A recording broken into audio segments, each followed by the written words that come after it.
Namo Buddhaya, Namo Dhammaya, Namo Sanghaya.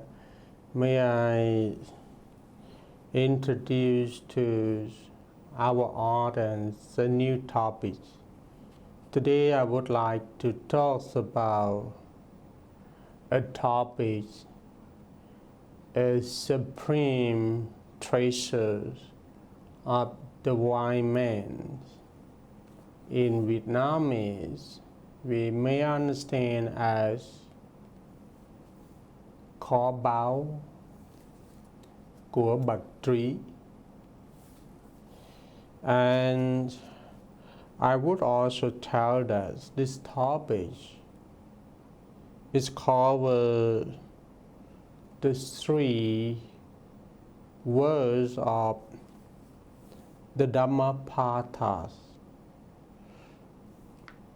Those are the words number 26, number 27, and number 28. For this topic, a supreme treasure of the wise man is mindfulness. And I don't want to go through its definition because the topic is also tell us its real definitions already. Or we can say that mindfulness is a supreme treasure of the wise man. You can understand that the wise man, they focus on to protect the mindfulness, intelligence, and maintaining their mind stand still forever. And for the wise men, they concentrate, they contemplate on their minds better than others and all the duties. As the Buddha talks on the verse number 26 that Pamatha manuyun chanti pala tumetino chana apamathang cha methavi dhammang setang va rakkati.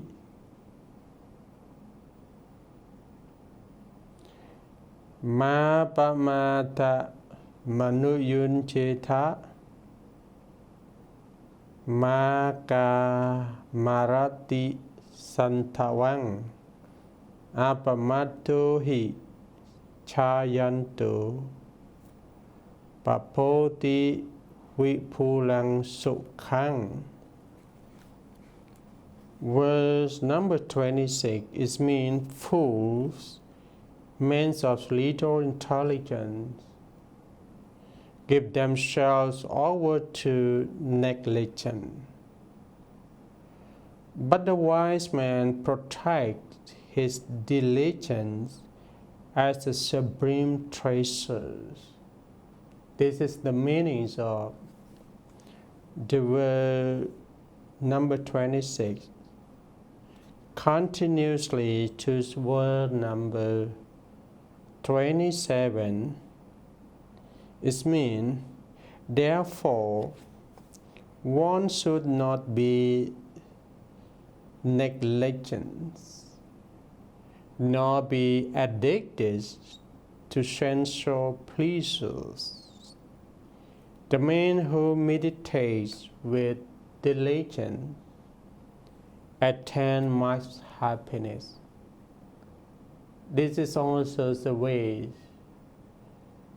to cultivate the happiness for ourselves. And to prove these two verses, number 26 and number 27, we have a stories about the childish behaviors at a festival. At one time, a popular festival was being celebrated in Savatthi. During the festivals, many young men snare themselves with ash and cow dung and rooms about the city, shooting and making themselves a nuisance to the public. They would also stop at the doors of the householders and leave only when given some money. At that time also there were many lay disciples of the Buddhas living in Savatthi. Knowing about this troublesome use, they sent words to the Buddha requesting him to keep to the monasteries and not to enter the cities for 7 days. They sent armed food to the monasteries and they themselves kept to their own residence. On the 8th day, when the festival was over, the Buddha and his disciples were invited into the cities to deliver religious discourse. On being told about the childish behaviors of the young men during the festival, the Buddha commented that it was in the natures of those who were ignorant to behave without dignities and nobilities. The Buddha then advised the lay disciple not to be negligent, not to be addicted to sensual pleasures, but at all times to try to practice mindfulness. Through mindfulness, one will be able to gain happiness and realize Nibbana, the bliss supreme. While listening attentively to the discourse given by the Enlightened One himself, the lay disciples were filled with joy and happiness. Thus they developed more confidence, sattha in the Pali term, in the sublime truths of the Dharma. According to these two verses, were number 26 and 27 tells us that sometimes, human being, because of their addiction to the sense of pleasure, they create many bad habits and many troublesome to societies, especially the one who gets misunderstandings about the truth of life. They can make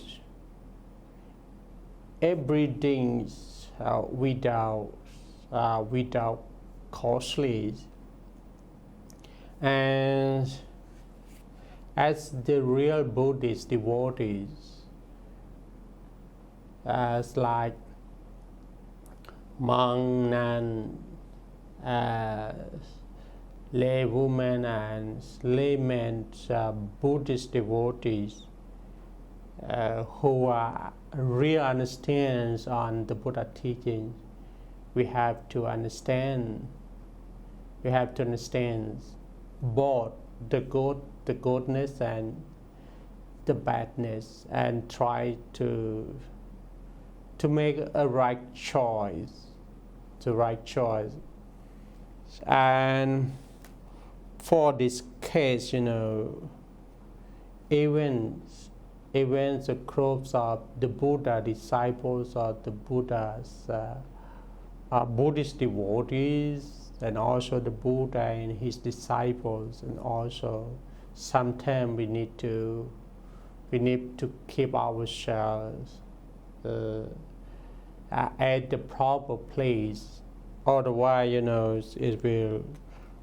it will cause trouble to ourselves and them. And the way we can avoid the troublesome properly, we must have his pool. We must be his pool, not his list. So that the subtitles of these two verses were number 26 and number 27. We may give the subtitles as "Be his fool, not his less." Be his fool, not his less. This is the good way. This is a good way to survive ourselves. And for the stories that prove the meanings of these two verses, you can reread it again any time and anywhere, and any situations when you pay attention enough on the cultivations of mindfulness. And now, please come to the next verse, word number 28. The subtitles of this verse is very nice, and that it is about heedlessness should be conquered by his fullness. We can just concerns on the subtitle. It's bring you understand that only his fullness could conquer the hislessness. When you stay this life, when you live this life with his fullness, the hislessness will disappear automatically. So the Buddha said that Pamatang apamathena yatha mutati bandito panya pasatha ma riyaha asoko akining pachang papatatho wa Pumathe Tiro Pali Avekati. Meanings: the white one dispels neglections by means of mindfulness. He ascends the towers of wisdom, and being free from sorrow, look at the sorrowing being. Just as once on the mountain top, look at those on the plain below. So also the wise one, Arahant, look at the ignorant. The ignorant here, you can understand that. The ignorant here just means the sorrowless Arahant look compassionately with their divine eye open the ignorant folk who, being subject to repeated birth, are not free from sorrow. Now it makes clear to you that, the rebirth and the death in samsara, in this cycle rebirth, is always bring us the sorrowness. Because of what? Because of our own ignorance, avijja in Pali. So now come to studies more about the main lessons, or the lessons we would learn from this verse number 28. We have to understand that His fullness conquers neglections. Yes, sure. Carelessness leads to mistakes, sufferings, and regret. This is why the Buddha said that carelessness is the path leading to the death. And mindfulness and vigilance help us avoid unwholesome actions and cultivate wholesome ones. That's beautiful mindfulness. And awareness can help us to avoid all kinds of unwholesome actions and cultivate and help us to cultivate the wholesome ones always. That's why we have to practice and develop our mindfulness to make sure that we are living this life based on all kinds of wholesome cultivations. And two, wisdom grows through practice. A wise person does not merely possess knowledge. They apply it consistently in daily life. True wisdom arises from mindfulness, ethical conduct, and meditation. This is the main teachings of the Buddha. And also, this is also the middle ways in Buddhism. Three, freedom from sorrows comes from wisdom.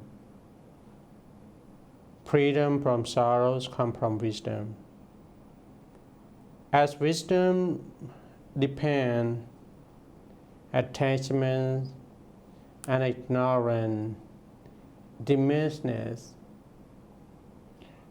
Once who understand realities experience inner peace even amidst life's difficulties.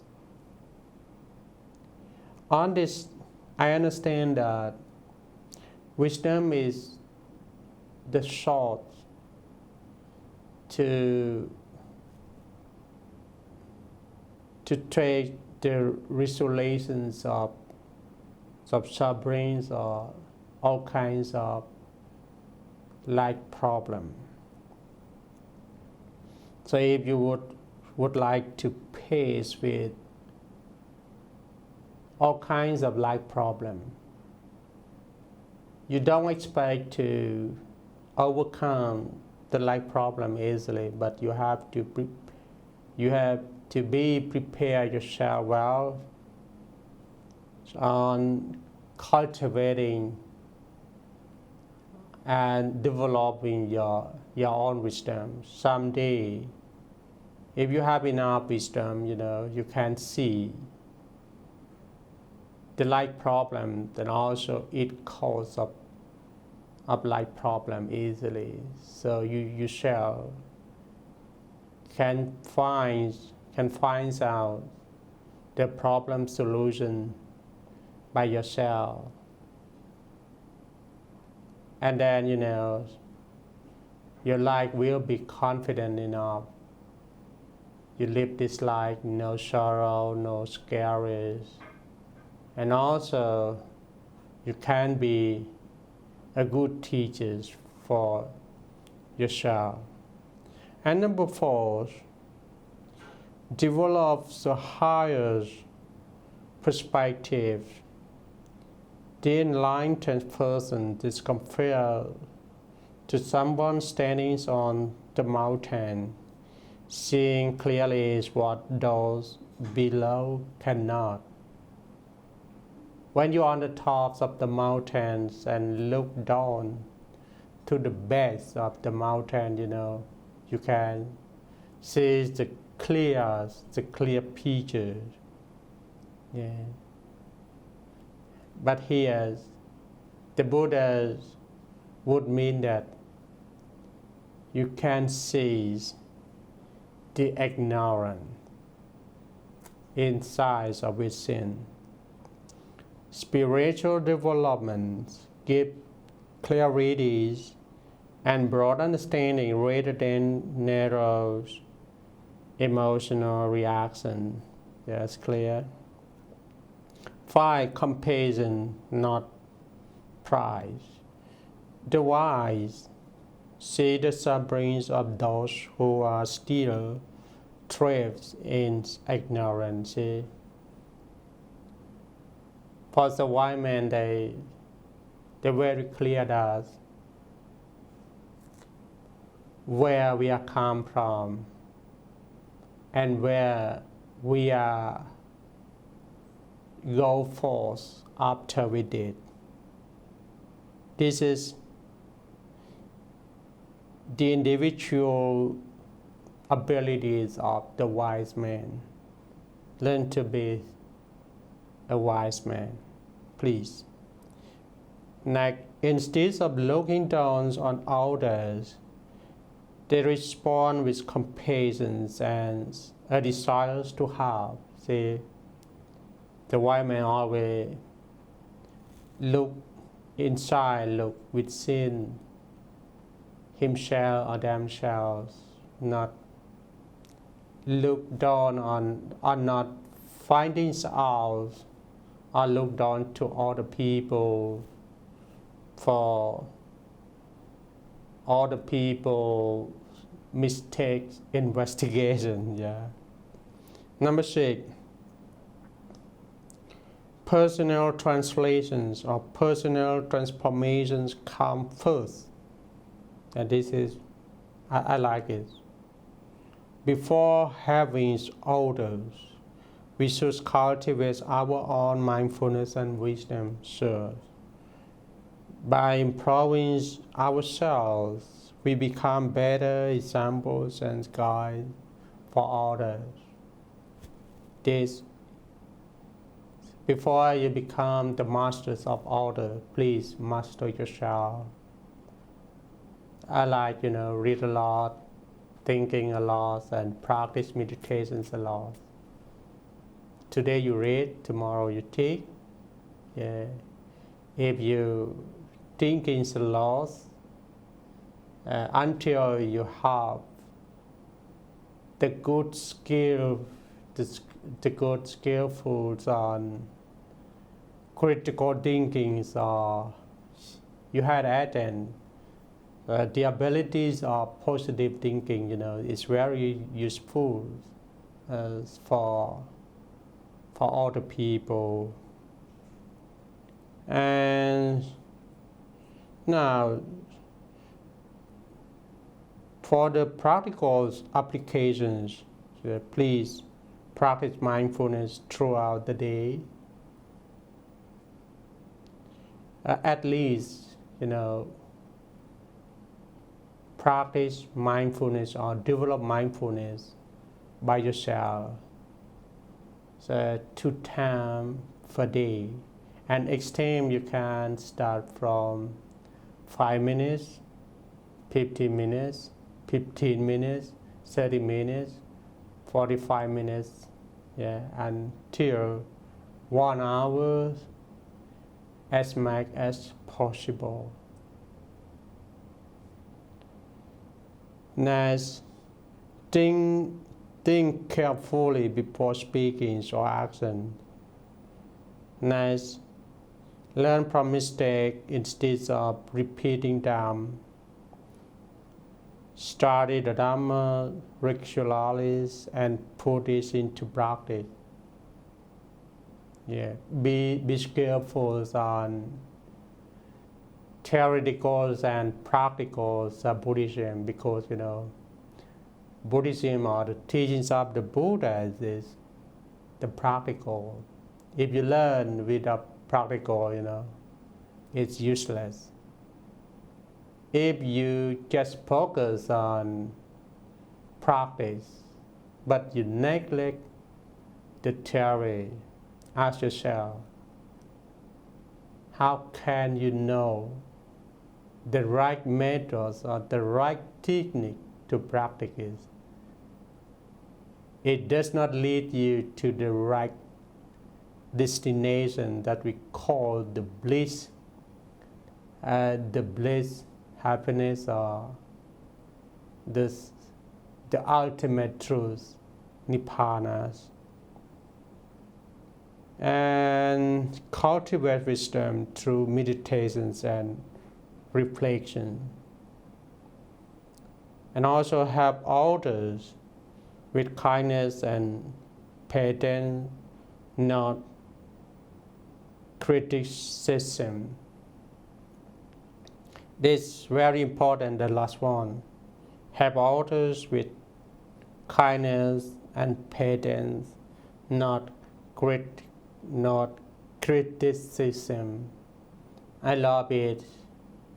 Even for yourself, you have to practice mindfulness, you have to practice concentration, you have to practice to cultivate wisdom.